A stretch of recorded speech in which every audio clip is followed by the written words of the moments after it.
이번 시간은 우리나라의 기업 구조조정제도와 기업회생제도에 대하여 소개해드리는 시간을 갖고자 합니다. 기업 구조조정제도와 기업회생제도란 무엇일까요?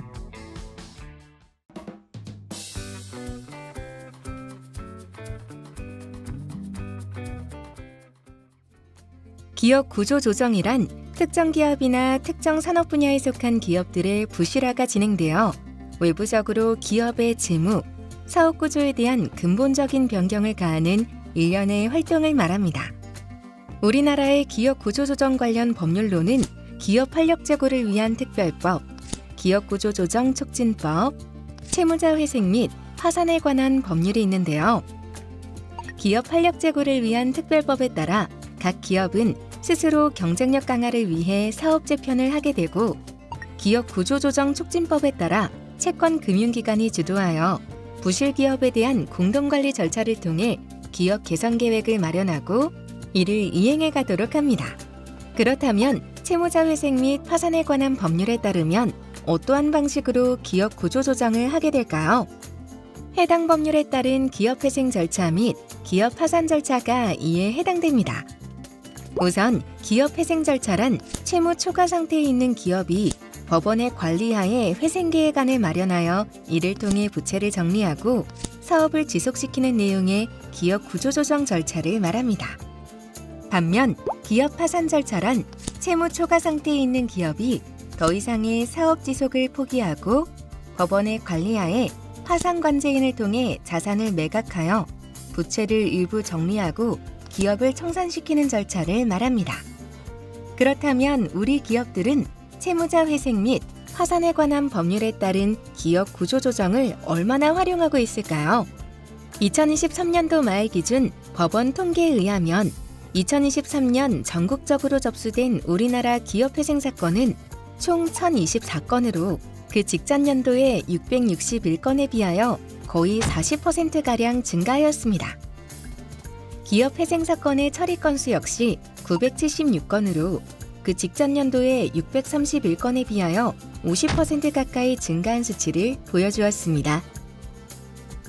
이는 기업 파산의 경우도 다르지 않아 2023년 전국적으로 1,657건이 접수되었는데, 이는 그 직전 연도의 접수 건수인 1,004건에 비하여 50% 이상 증가하였고, 처리 사건 역시 2023년 1,584건으로 그 직전 연도의 963건보다 크게 증가한 수치를 보여주었습니다.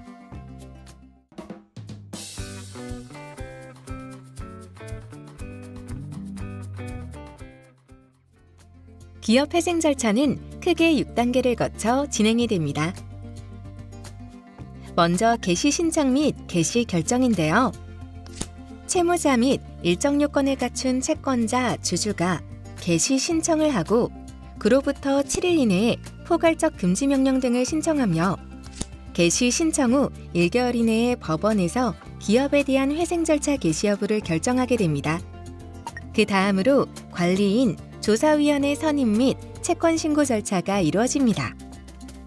현행법상으로는 원칙적으로 기존 대표이사가 회생기업의 관리인으로 선임됩니다.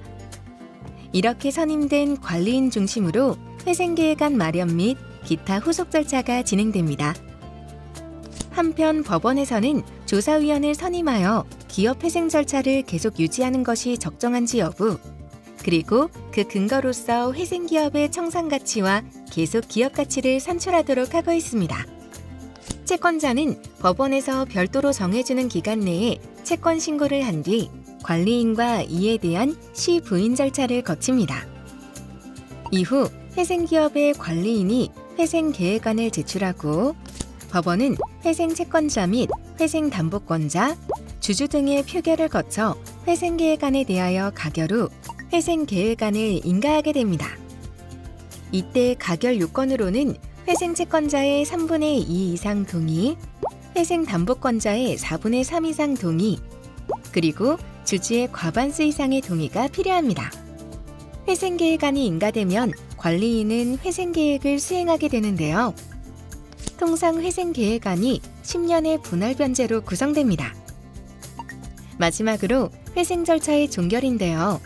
채무자회생법상 회생계획안에 따른 10년간의 변제가 완료되어야만 회생 절차를 종결할 수 있는 것은 아닙니다.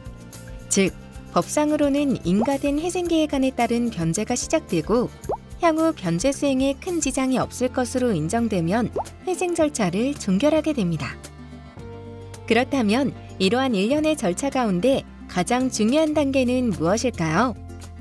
우리는 통상 회생계획안의 인가라고 생각하지만 그보다는 조사위원회의 계속 기업가치 및 청산가치 산정 과정이 더 중요합니다. 이들에 대한 조사위원회 산정 결과를 바탕으로 작성, 제출되는 조사보고서를 바탕으로 회생 절차의 속행 여부가 결정되기 때문입니다. 즉, 조사위원회 조사 단계에서 만일 회생기업의 청산가치가 계속 기업가치보다 크다고 조사 결과가 도출된다면 그 기업은 회생계획안을 제출해보지도 못한 채로 회생 절차가 폐지될 수 있습니다. 여기서 청산가치란 회생 절차 개시 결정 시점에 채무자가 청산한다고 가정하였을 경우 개별 자산을 매각하는 경우에 가치의 합산액을 말합니다. 반면 계속 기업가치란 기업의 재산을 해제, 청산하지 않고 이를 기초로 하여 기업 활동을 계속할 경우의 가치를 말합니다. 그 구체적인 산정 방법에 따라 자산기준접근법, 시장접근법, 수익접근법, 현금흐름할인법 등이 언급되고 있으나 실무상으로는 수익접근법의 하나인 현금흐름할인법이 가장 합리적이라 평가되고 있습니다. 회생사건의 처리에 관한 예규 제9조 제2항에서도 계속기업가치 산정 방법으로 현금흐름할인법을 채택하고 있습니다. 다만 현금흐름할인법의 경우 그 전제 사실에 대한 가정을 어떻게 하느냐에 따라 결론이 크게 차이날 수 있습니다. 어찌되었든 조사위원회 회생 절차 계속 여부의 적정성에 대한 판단이 맞춰지고 법원에서 회생 절차의 계속을 결정하면 해당 기업의 관리인은 조사보고서에서 파악된 기업의 현황, 장래 사업계획 등에 기초하여 회생계획안을 작성하여 제출하고 이후의 후속 절차를 밟아나가게 되는 것입니다.